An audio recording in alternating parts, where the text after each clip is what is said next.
యేసు ప్రభువే మొట్టమొదటి మాదిరి మనకి, తర్వాత భక్తులు. ఇప్పుడు మీకు కూడా చెప్తున్నా, ఎవడి మీద నువ్వు ఏ విధమైన పోటీ పెట్టుకోకపోతే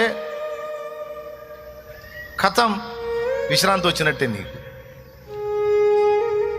ఎవడితోనూ నువ్వు అహానికి పోకపోతే కథం, విశ్రాంతి వచ్చినట్టే నీకు. నీ విశ్రాంతిని దొంగిలించేది అహమే. ఆ విషయంలో నువ్వు విరిగిన